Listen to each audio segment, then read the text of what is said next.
Yon mga boss, marami na rin sa ating mamayang Pilipino ang nagtataka sa biglang pananahimik nitong si Mayor Isko Moreno mga boss. Ito ating basahin. Nang mabuking ang matinding isyu sa malawakang korupsyon ngayon, binuking ni Isko sina Joel Chua at Benny Abante dahil sa mga ghost flood control project nila sa Manila. Pero bigla na siyang nanahimik nitong palagi niyang kasama si BBM. Bakit kaya? Nakapagtaka lang, bakit may picture siya kasama ng mag-asawang Biskaya? Uy, yan o sa baba mga boss.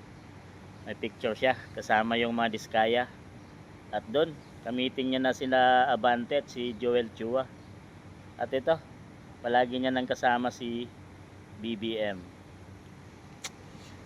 Di kaya Mayor Isko, why? Noon binabanatan mo yung mga katiwalian ng dalawang congressman mo dyan sa Manila. Pinagsisira mo yung mga proyekto nila na labag sa mga ginawa o itinayo sa mga labag na lugar mga boss. At binusisi niya yung mga flood control dyan sa dalawa niyang congressman. Nakakapagtaka ngayon mga boss at nawala na siya sa issue, na nahimik na siya at wala na tayong nakikitang mga balita tungkol sa pambabatikos niya dito sa BBM administration. Di kaya bumaliktad ka na Mayor Isko? Bakit kaya? At bigla-bigla na lang na-miss ka na ng taong bayan.